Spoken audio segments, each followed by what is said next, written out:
Recording.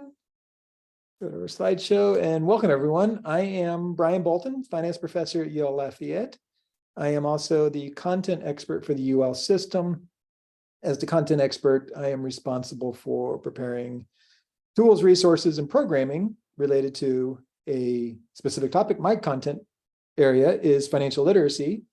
In the summer, we've been doing a Money Matters Financial Wellness series, and we are in session 14.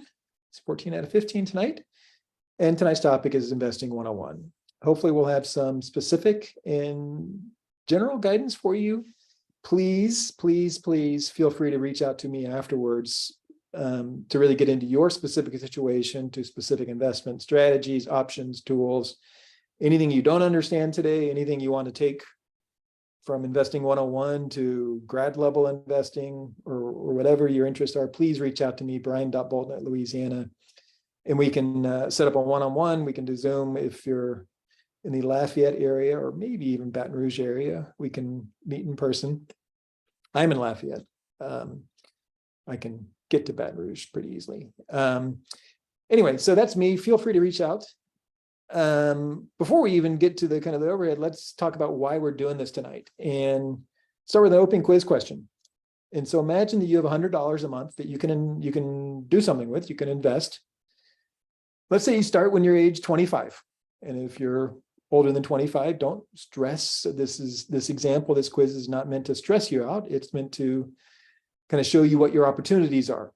And you can't go back to being 25. I'm not sure I would want to. Some ways maybe I'd want to, but most ways I wouldn't. But we can all act kind of on this math, this knowledge kind of going forward. So imagine you invest $100 a month every month from age 25 to 35. It's 10 years. You invest in stock market or some specific investments and you earn 8% annual return. We'll see in a minute, 8%, pretty reasonable. And then you just leave it sitting in there. You leave it investing until you turn 65. When you retire 65, you start pulling it out, whatever. So 10 years of depositing money, 10 years of saving, investing money, but nothing else. So from 35 to 65, you don't put in any more money. How much do you have when you retire 65? 149, 149,000 or 184,000? Now don't answer, or you can answer it to yourself. But let's look at a different situation. Let's say we wait to invest until we're 35, so nothing from 25 to 35, but then 30 years of investing $100 a month. So scenario A, $100 a month for just the first 10 years versus $100 a month for the last 30 years. How much do you have? 149 or 184? You can probably figure out what the answers are. And if you invest for 10 years, but earlier, you're going to have $25,000 more than if you invest for 30 years, but later. Again, the point is not to make you regret not investing earlier or think you missed out on opportunities.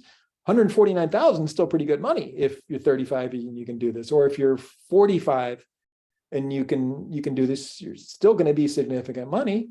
And maybe if you're 45, you can do not $100 a month, but maybe $200 a month or whatever, right? So the purpose is not to make us regret not doing more when we were younger.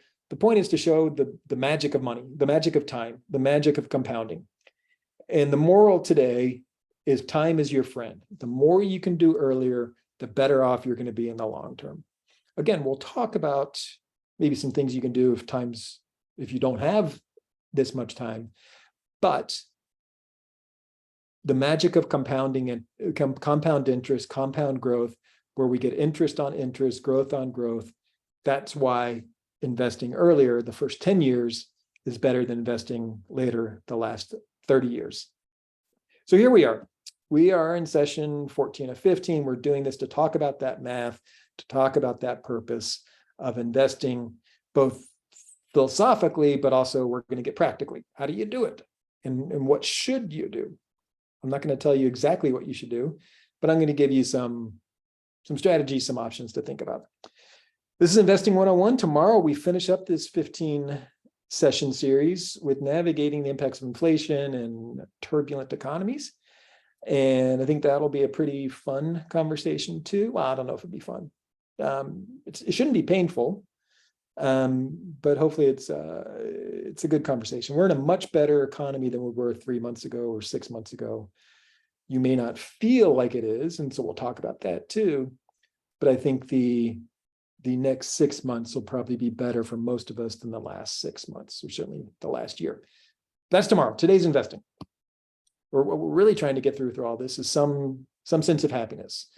This tension or this balance between long-term and short-term priorities, tension between family needs, financial needs, educational needs, career needs, whatever. We're all trying to get to happiness. And we do it by focusing on dreams and values and goals, by focusing on our current situation, and then creating some financial plan that works for you, not for everyone, but for you. And today we're focused on this investing piece. And well, investing is just one of these red boxes. It's going to influence retirement and education and family and business planning and estate planning and philanthropy and kind of everything else we do going forward. Investing is where we get the most growth, the most kind of optimism out of our financial plan. And it's where we maybe can get the most power or impact from our financial plan in many ways. So let's talk about kind of the impact. And the impact is investing will lead to some sense or feeling of ownership, whether that's a house or a retirement plan. And whatever wealth means to us, for most of us, that's going to come from some type of investing, whether it's investing in your career and going back to grad school, investing in a house, investing in real estate, or investing in financial securities, which will be the focus of today. It's an investing session, but I'm be remiss if I didn't remind ourselves that most of the money we have to be able to invest, we get by saving either just our paycheck that we got yesterday or by cutting out expenses in our budget. So everything works together. I'll quickly mention kind of what's the difference between saving and investing. And I think the big difference is risk. Saving, in my mind, is going to the bank, leaving money there that you can always take out, that you know is guaranteed. Whereas investing requires a little bit of risk. You're investing in something and you're not really sure what the money is going to be in the future. Again, whether that's you go to grad school, you don't know that you're going to get your dream job. You buy a house, you don't know kind of what the future of that's going to be, whether it's the returns or hurricanes or roof maintenance, whatever.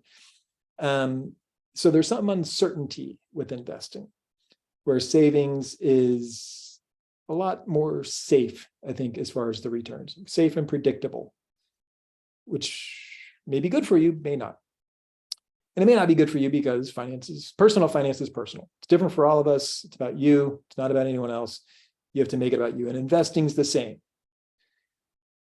We start with saving. What is one moral I can give to everyone? And it's saving. And that's where that saving, investing, ownership, wealth progression comes from. It starts with saving, and that's probably advice we can all follow and look to do more of. So we get this transition out of that. But when it comes to investing specifically, or even saving a little bit, or eating $30 dinner, or $50 dinner, $100 dinner, or just getting on the roller coaster at the amusement park, risk and return always work in tandem. You hear this a lot when you talk about investing, when you talk to financial planners, risk and return work in tandem. But they kind of work in a kind of an odd way. Higher returns, you generally get higher returns because you took more risk. But the converse is not necessarily true. You don't automatically get higher returns just by taking risk. And that's what the definition of risk. The definition of risk suggests that there are negative outcomes that we may experience that we need to be aware of. Whereas with saving, if I put $1,000 in the bank, I'm pretty sure it's going to be worth $1,000 at least tomorrow. If I put $1,000 in the stock market, it may not be worth $1,000 tomorrow. If you put $1,000 in the stock market on Friday afternoon, today it's probably worth $9.90 or something during today's market. So there's risk. You don't know what the future returns are going to be. And so here's the math. 2021 was a great year for the stock market. So these numbers are for the S&P 500, the Standard & Poor's 500. We'll talk about that a little bit more throughout the session. 2021, great year, plus 25%. You put in $1,000, it's worth $1,250 at the end of the year. But then 2022 came along and inflation started creeping up, and we realized that that's pretty serious and that's going to slow down the economy. And so the stock market lost 22%. And so because of compounding and math, we're basically worse off at the end of 2022 than we were the beginning of 2021. So negative returns over those 2 years. But here we are, August 1st, and the stock market, same measure, is up 20% this year. And so you're up basically over this 31 months, past 31 months, the stock market has increased about 20%. This is risk and return. The risk is what happened in 2022.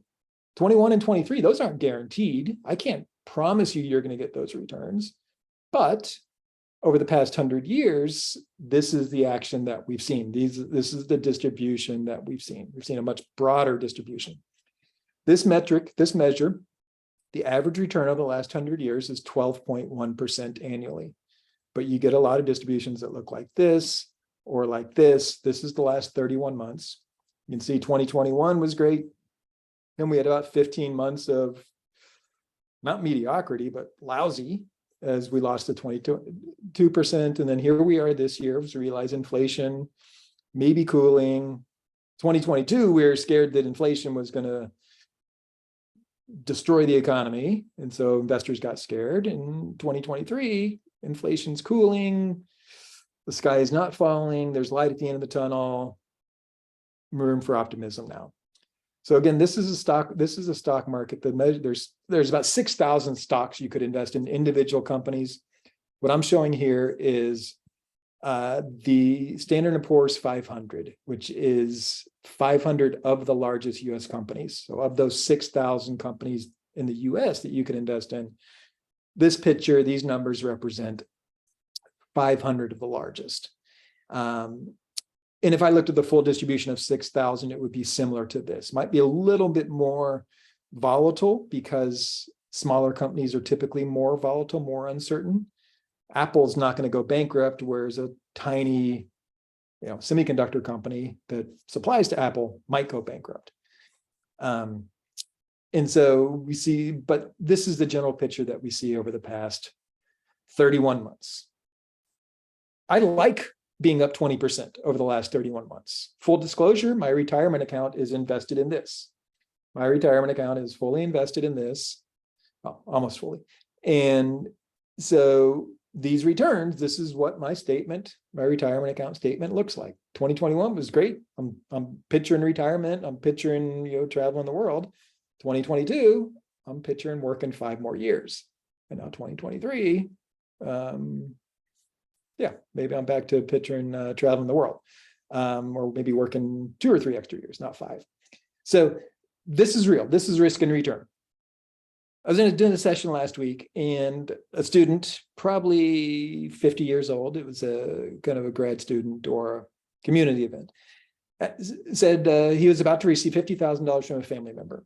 Not sure whether it was an inheritance or what, but his question was, what should I do with it? Personal finance is personal. I can't really answer this for him, but it was such a cool question, especially given the kind of the markets today and kind of where we are with inflation, with stock market, with uncertainty. What should I do with it? And so I tried to answer this from a couple different perspectives. Again, he was 50 years old. His kids are, I think they're finishing high school. They were in college. And so we talked about a couple different options, and I'm a teacher, so I didn't really want to answer his question directly. Teachers rarely do that. But I gave a few examples and kind of reminding ourselves that personal finance is personal. The answer for him may not be the answer for you, may not be the answer for me. And kind of remind ourselves that if you ever meet with a financial advisor, or if you talk to me, they will ask you 2 questions. Some of you know these questions. What are your goals and what is your risk tolerance? And so your goals, what are you trying to do? His children are in college. I think he has college relatively set or on track for his children. So we all have different goals.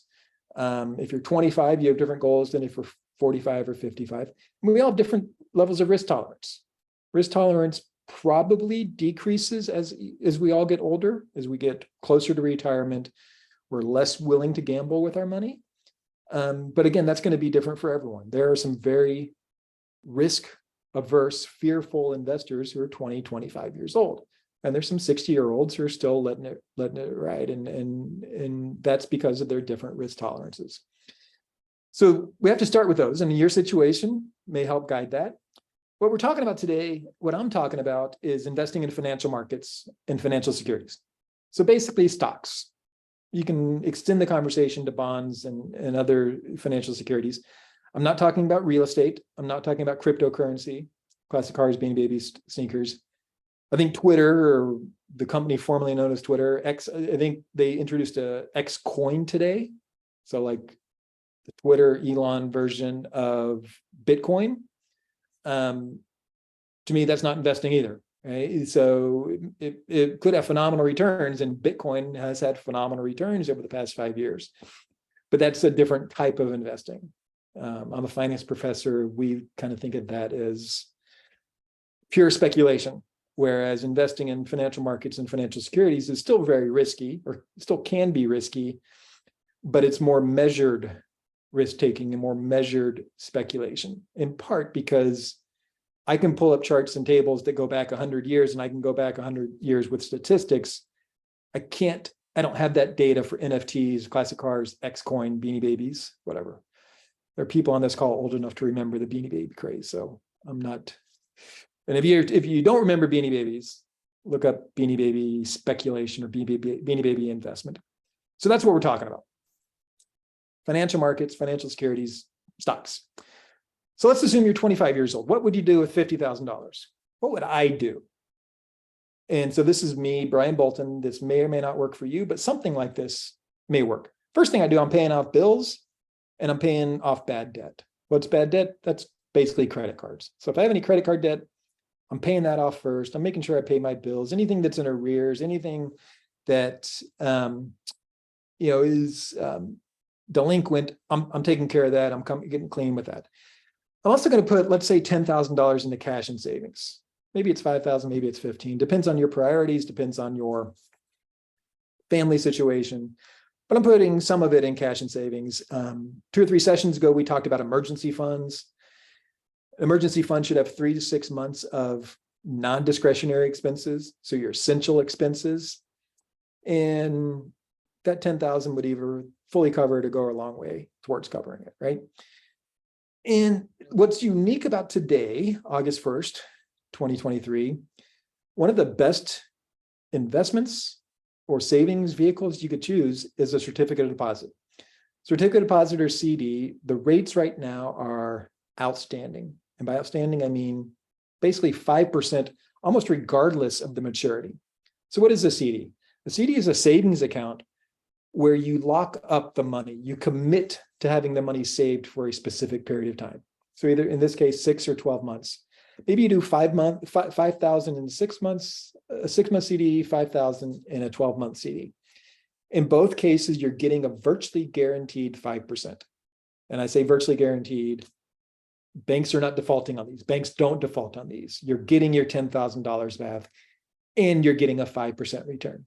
So in 12 months, that 5%, that's an annual return, even for the 6-month CD. So in 12 months, that 10,000 will become 10,500. I can't retire off that necessarily, but it's a nice, solid, risk-free return. Now, let's take some risk. We've got 20, 25,000 taking care of bills and safe stuff. Let's let the other 10 to 20 to 25,000. Let's take some risk. And the investment strategy I suggest, I don't encourage, I don't necessarily force. I try to feel out the students and get a sense of their risk tolerance and their goals. When I work with grad students who are looking to invest, or even undergrads or young professionals, I throw out this idea. Pick an amount of money that you want to invest, that you can invest. So in this case, 25 or 30,000 out of the 50,000 that we can take some risk with. I would put half of that, let's say 10 to 15,000, in the S&P 500 index. That's this thing. That's this picture here.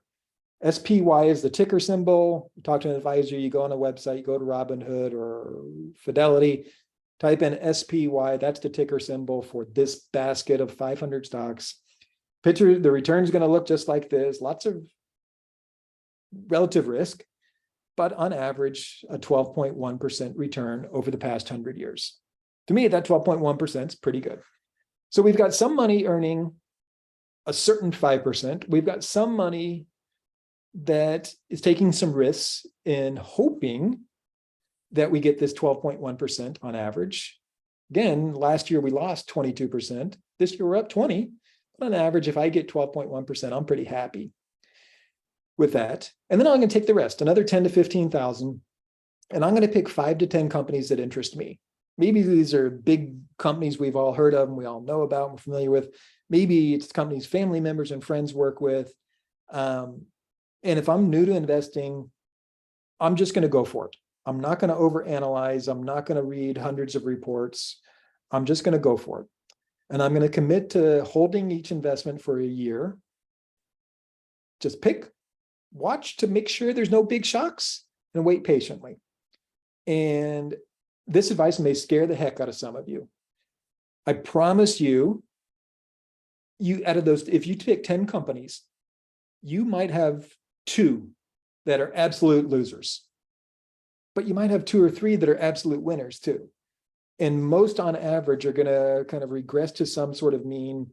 If the S&P 500 is at 12% over the next year, this basket of 5 to 10, it's really, really hard, even if you're trying to turn that 15,000 into zero. It's impossible to pick 10 companies and turn 15,000 invested across 10 companies into zero.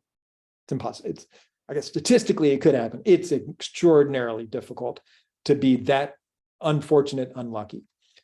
And so the reason I like this, because many people like that sense of ownership, like that sense of control, picking these companies. I'm on an Apple computer right now. Let's buy some Apple stock. And so you have some personal connection. With the S&P 500, there's no connection. It's just the market. It's just the average. But if you pick some specific companies and you just go for it, don't overanalyze, don't overstress, wait patiently.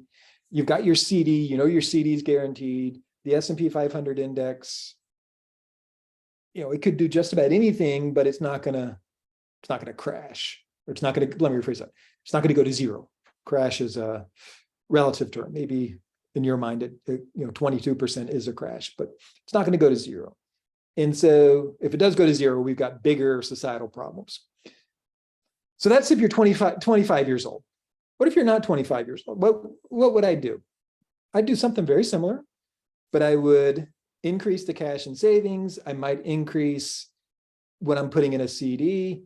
And then if you're 55 years old, what would I change? Again, maybe a little bit more in low risk stuff, such as cash and savings. I'd put a little bit more into CDs. CDs are a great investment right now at 5%. Interest rates are high on our credit cards, on mortgages, on car loans, but banks have kind of caught up to that. And now they're paying about the same rate that we're paying on many of our bills. They're paying that on CDs. They're not paying that on savings. My savings is still under 1%. So if I want to get a 5% return, I have to proactively go buy a CD. And at most banks, it's relatively easy. In my bank, I can do it in 3 minutes online. I don't have to go into a branch. I can go online and buy a CD. And full disclosure, I have done basically this. I didn't come into 50,000, and I know it's not these dollar amounts, but I have some money in a 6-month CD, some money in a 12, and some in an 18. I don't know what interest rates are going to do in the future. So by staggering, I'm taking advantage, or I'm hedging whichever direction rates may go. And again, instead of 10 to 15,000 in the S&P 500 index that you might do at 25, I've got, in this example, to say 10,000, and I'm getting rid of the super high risk stuff, right? So in this example, you're 25, you're taking some bigger risks. Yeah, there's risks, but time is usually your friend. Historically, time has always been our investing friend. And if you're 25, you've got time to make up losses. If you're 55, you don't have as much time to make up losses, and losses may feel a lot more painful for you, your spouse, your family. For me, I told you my entire retirement, most of my retirement is in this S&P 500 index. As I get older, I'm shifting, or I am actively shifting some of this currently into a CD, and probably in 3 to 5 years, I might even stop doing CDs and move what I would have put into the S&P 500 index into just straight cash. The liquidity advantage of having just more money in a cash or savings account, that liquidity is a bigger benefit to me than the potential returns, again, as I get older. So there's the two options, 25, 55, different strategies for kind of balancing saving and investing. And as we're doing this, and you're thinking about what is investing, maybe you're thinking, how do I do it? What does investing mean? Most of you are probably, even if you don't think you've actively been an investor, you probably are investing in one way or another. You probably are, some of us, directly or indirectly, are investing in a company-sponsored retirement account. Those of us at the university, we have the optional retirement plan of a 403B. A 401k is a company-sponsored retirement plan for private companies. 403B is nonprofits or governments such as us. In my 403B, or my defined contribution retirement account, I have an option to, I think it's about 15 mutual funds that I can pick through our company sponsor, through our sponsor. That's investing, right? So we talk about investing. What are we investing for? Houses, cars. We're investing in retirement. And a 401k, 403B, that's a company-sponsored retirement. So even if you're putting $0 of your own money actively away for investing, you're still investing through this retirement account. For those of you in a pension account, you're doing it indirectly too. Even though you're not directly investing, your pension money comes from investments like this. The really good thing about pension is the benefit is defined. I almost said guaranteed. In theory, it's possible your pension benefits will not be guaranteed. Again, highly unlikely. And if that happens, we probably have bigger concerns, socioeconomic concerns. But the nice thing about a pension is the money you're going to receive is guaranteed or fixed, defined. Whereas with a defined contribution, we define the money we put in, and then we are responsible for the investing. You may be using an individual retirement account or a Roth IRA. In that case, you're able to, it's not just 10 or 15 mutual funds, it's every financial security available. The 6,000 stocks, yeah, plus some other bonds and other instruments. If you have a 529 college savings plan for your children or for friends or family, you're able to invest in most financial securities. Or if you have a taxable brokerage account, you've gone to Merrill Lynch or Robinhood or Bank of America, you opened up an account that you're investing in that is, we call it taxable because the options 1, 2, and 3, those are all tax preferred. They're still taxable, but they're tax preferred and have tax benefits. One of the best things about the past 10 years, the biggest revolutions, past 10 years of finance, in large part thanks to Robinhood, is what we call the democratization of finance. 10 years ago, if you wanted to invest in a company, you had to have enough cash to cover a set fixed whole number of shares. And so if the stock was trading at $300 a share, you had to have $300 to buy one share. And in some cases, you might have to buy a multiple of that, say 10 or 20 shares. And a lot of people didn't have that kind of cash or couldn't put that kind of cash towards investing. What Robinhood has done is they have put pressure on the other institutions, the other brokerages, to make investing possible for anyone and everyone, whether you have $20 or $20,000. And now I can go buy a share of Apple, and stock is trading for hundreds of dollars. I can buy a share of Apple with just $1. I'm buying a share of the share, small percentage of an actual share, but the returns are the same. It all counts the same. And so if you don't have a taxable brokerage account, you can open one in about 5 minutes online and invest as little as possible. Excuse me. It is also super cheap for anyone to invest.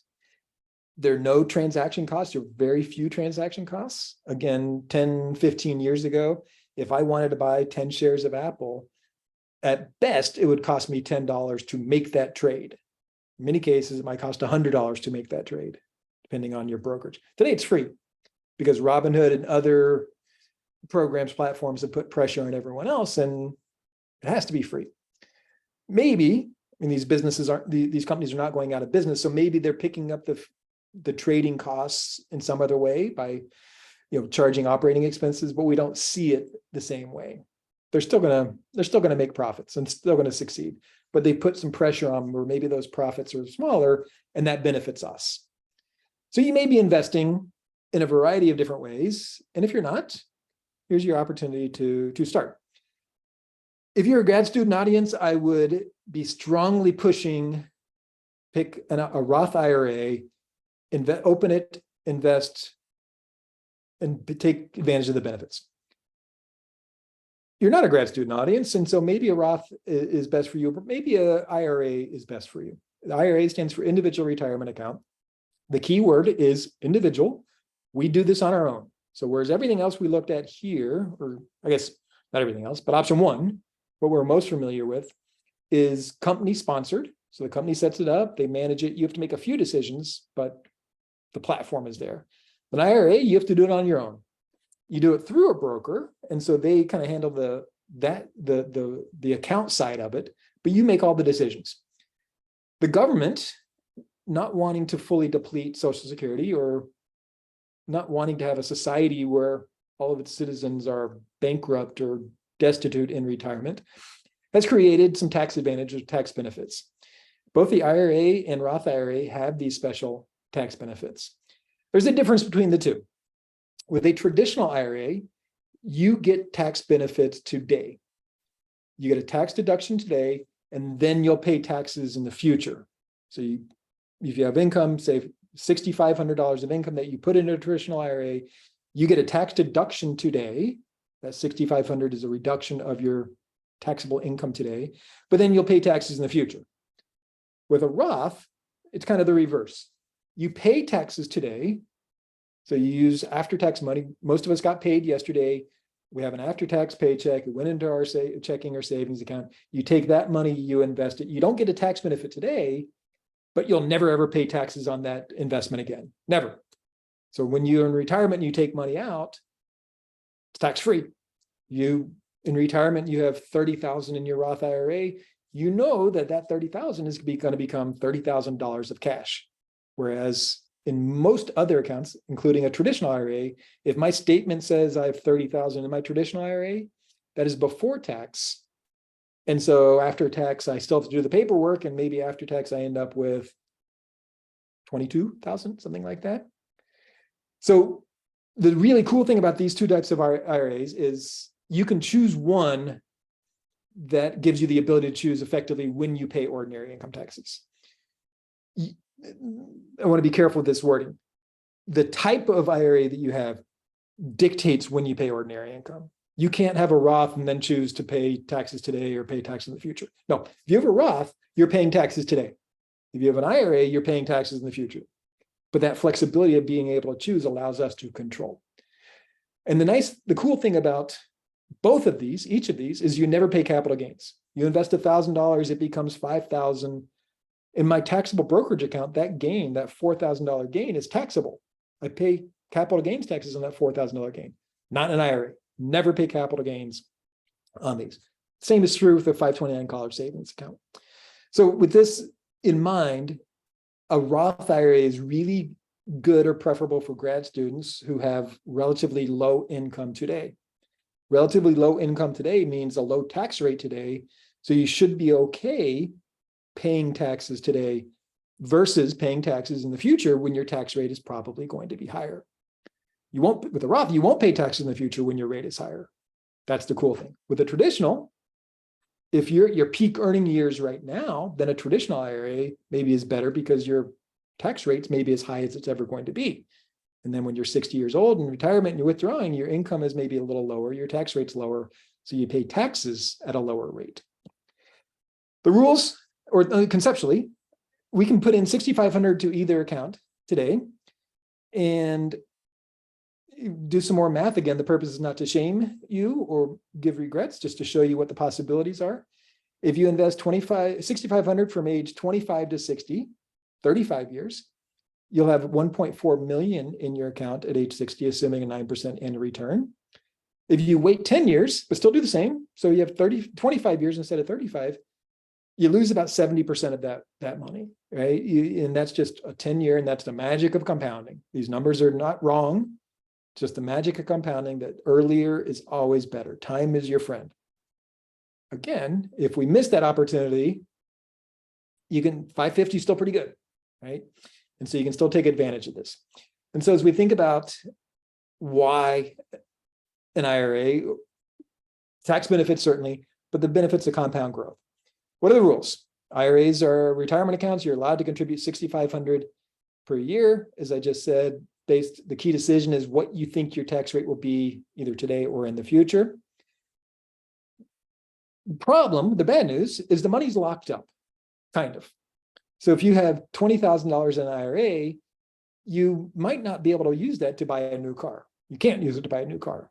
You may or may not be able to use it to buy a new house. There's some fine print that I'm skipping over, but there are some ways you can take money out of your IRA and use it for important life issues, buying the house for the first time, some medical expenses, some education expenses. But in general, when you put money into a retirement account, the assumption should be you can't touch the money until you're 59 and a half. If you do, then you pay all taxes and a 10% penalty. So make sure you're comfortable with that. How do you do it? First step is to pick a brokerage. Functionally, most brokerage firms are about the same. The IRA is not a brokerage specific product. It's an IRS created product. And so the IRA at Charles Schwab is going to be identical to an IRA at Fidelity or Robinhood or wherever. The difference is the user platform, the user interface and the platform. And so what I advise my grad students, spend 1 hour doing research on these total, not each, and just kind of get a feel for which platform, which brokerage works best for you. I'm of a certain age where Robinhood has big advantages and big disadvantages. And the age issue relates to the disadvantages. Robinhood makes it really easy to trade. Robinhood has basically turned investing into a game. And I don't want my investing to be that easy. I don't want it to be a competition. I want very measured, structured investing procedures. And some of the large names that I have here provide that. And they have kind of legally, Robinhood is no different. It's about the user experience and the user interface. Robinhood, you make a trade and you get stars and graphics and it looks like you just conquered the world. Fidelity, you get a polite email saying your trade has been confirmed. I don't need the bells and whistles, and I don't want it to be easy to make trades. I want some intentionality and some restraint when I'm buying and selling. But again, the product, the IRA is going to be the same, whether it's a Roth or a traditional, it's going to be the same regardless of where you go. The only difference is that interface. And if you are considerably younger than me, Robinhood may be exactly what you want. My students, my grad students, many love Robinhood because it does this gamification, and they're more used to what happens on a phone or what happens on a computer as a kind of this, what I'm calling games. That's just normal. And so I'm not disparaging Robinhood. To me, I want people to be a little cautious. Then you just establish. You'll click around and you can go into any of these websites. You can open an IRA or a Roth online with your basic personal information, including your social. Students do it in class. It takes 5 to 10 minutes to establish. The first 5 or 10 minutes just to establish. After that, you have to fund it. And some institutions make it really easy to fund, and they have a great connection to a whole network of banks. Fidelity does this, Schwab does this, Bank of America does this. The one time I've seen it on Robinhood, it was that actually was a little bit clunkier, but it still had the link. And, if you're used to kind of routing numbers and all that, any of these brokerage firms can do it. What you'll also notice is banks and investment companies have to be separate. So if you go to Bank of America or Chase, they have both investment and banking activities, but the entities are functionally legally separate. And so it's not easy to open an investment account or Roth IRA with your bank account, if that makes sense. You basically have to create a new IRA brokerage account specific. Having said that, it's once you have the brokerage account at that institution, it's going to be really easy for it to access, again, legally with constraints, your banking information. So fund your IRA, move money in. The IRA, you can put $6,500 a year in, and then you do some investing and picking and stocks and buying and selling and kind of whatever you want once you have the money in there. Once we start investing, we're pushing time, so I'm going to go through this quickly. To me, one of the most important things I teach my students, and I would encourage you to at least think about this, is do some kind of investment policy statement. And you can Google this and get some examples. But what it is, it's a checklist or an investing roadmap. What's in an investment policy statement? You just start with your personal information about you, your situation, maybe of your age, your family situation, years to retirement, tax bracket, whatever may be there. We talked about risk tolerance earlier. We talked about investing goals earlier. Talk about any tax, liquidity, income preferences. Within an IRA, you're not really going to have those because it's going to be the same for everyone. Do you want to do your investing on your own, or do you want a professional to do it? Or do you want to do mutual funds or whatever? So think about the types of how you handle investments, and then think about what you want to invest in. And we'll talk about that just in a second. We call that asset allocation. Where are you putting your money? So if you think back to the example where you came in $50,000, what do you do with it? I had 3 or 4 different what we call asset classes, types of investment tools or vehicles listed there. And that's really, really important to think about that. One thing we know in financing is asset allocation determines 90% of portfolio returns, whereas security selection within classes is responsible for about 10%. So what does that mean? It's the example I gave earlier with those 4 or 5 different categories. Once I decide that I want to put $10,000 into large company US stocks, that's the 90%.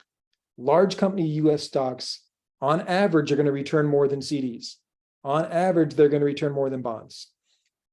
They're also more risky, but that's where the 90% portfolio returns comes from.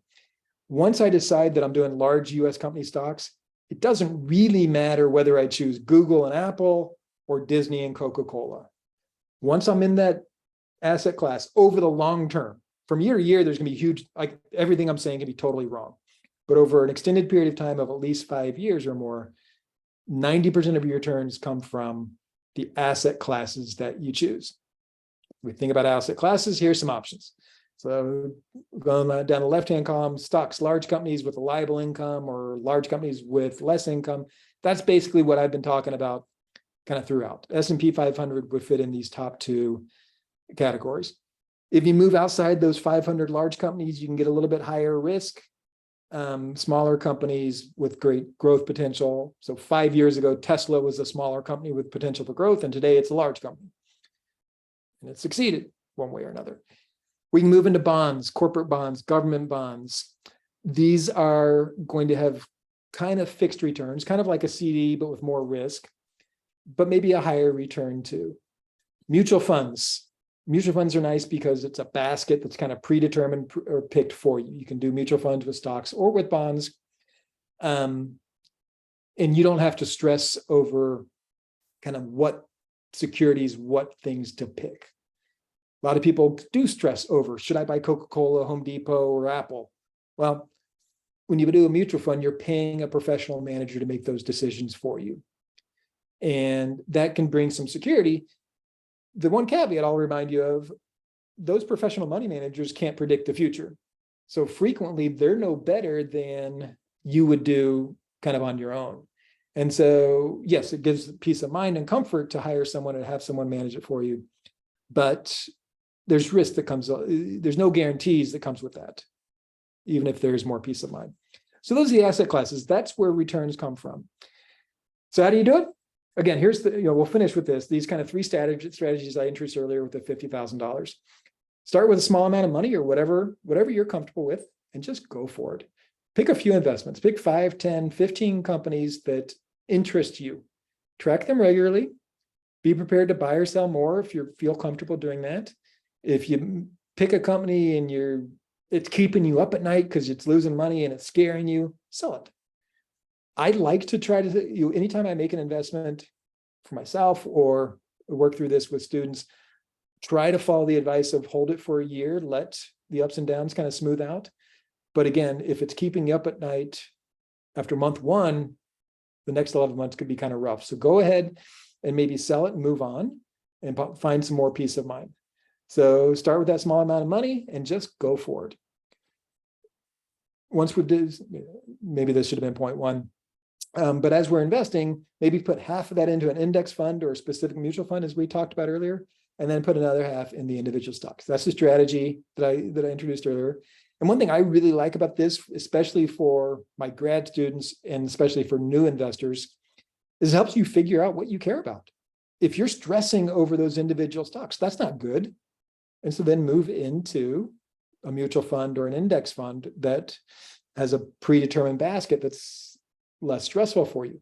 Other people hate mutual funds and index funds because they don't feel empowered or in control. They want to wake up every morning and say, how'd Coke do yesterday? Or how's Apple doing? They feel more power. If you do this half and half, you'll figure out what approach works for you. If you don't like either of those, talk to a financial advisor. The financial advisor is probably not going to make a specific investment for you, at least initially. As they get to know you better, maybe they will, and you can authorize them to. They're going to ask you the two questions. What are your goals? What's your risk tolerance? And then they're going to try to design a strategy portfolio for you. Keep in mind, they don't work for free. They're going to take anywhere from 0.5% to 2% of your assets as a fee. And I think most of you, once you get the hang of it and kind of get comfortable with the decisions and the process, most of us can manage our investments on our own with minimal effort and minimal stress. It's a process. You have to figure out what works for you, but most of us can do it. Yeah, we'll finish with this. So what's another trade-off? Pick an individual stocks that we've kind of talked about. You feel more control. There's the potential for big gains and you feel this connection. There's also potential for big losses. And it probably requires more time and energy. As I said earlier, there's 6,000 companies in the US you can pick from. If I'm going to invest in 10, how do I narrow it down from 6,000 to 10? That can be stressful for many people, and it can be difficult, and it's easy to overanalyze. So in contrast, mutual funds and index funds that have maybe dozens or hundreds of stocks, most have 30 to 50 within each fund. There's potential for moderate gains, certainly lower risk. Maybe it helps you sleep at night.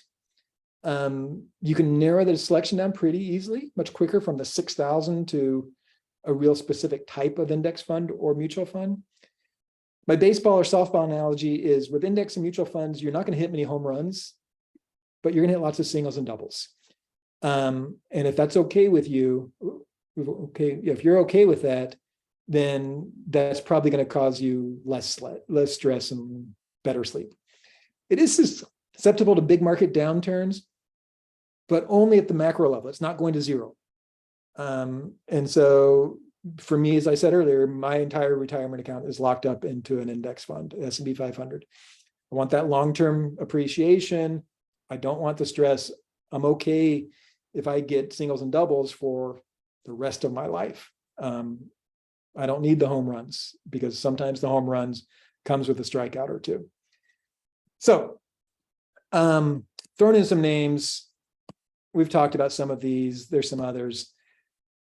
And as you do this, enjoy the experience. If you invest in stocks or bonds, yes, there's risk. There's a chance you'll lose some money. It's really difficult to lose all of your money. It's difficult to lose most of your money. In 2022, we lost 22%. That stinks. But that 2022 was one of the 10 worst years in the past 120 years. Depression was worse, 2008 was worse, but 22% in a single year is really bad, historically unusual. When I look at the past 31 months, yeah, I had that bad 2022, but my retirement account is up 20% total over those 31 months. And I'm okay with that. That's pretty cool. There's risk, but over time will be your best friend in investing. So long as you're comfortable with that time, that perspective, take some risk, be patient, get rid of the stress. If there's any stress in this, change things up. But hopefully you can get to a point where you enjoy the experience and enjoy the ride. Don't set it, forget it. Keep revising, keep renewing, look at your work, change it, improve it. And a goal without a plan is just a dream. Cannot escape the responsibility tomorrow by avoiding today. Wealth is largely a result of habit. These have been true all summer. They're especially true with investing. Make a plan and then go do it. And I like investing because there's some sense of control, of making things better for myself. And this quote by Alice Walker is one of my favorites. Don't wait around for other people to be happy for you. Any happiness you get, you've got to make for yourself. Alice Walker was probably not talking about investing when she said that, but it certainly applies. Do some research, get comfortable, don't stress, don't overanalyze, make your future better for yourself. That's it for Investing 101. We're back here tomorrow, same time, and we'll be talking about macroeconomic issues, inflation, navigating inflation, and maybe kind of what we should do today. One thing you should do in an economy like this is consider investing more, because the 20% returns we've had this year are in part a function of a calming economy. Last year's bad stock market returns were due to fears about inflation. This year, as inflation concerns have moderated a little bit, we're seeing some stock market returns follow. So we'll combine kind of these two topics tomorrow and finish it up and kind of think about kind of what's next for all of us. I'm Brian Bolton, brian.bolton, louisiana.edu. Reach out, contact. We'll talk about investing. We'll talk about your financial plan, whatever we need to do. Let me stop sharing. Let me stop recording.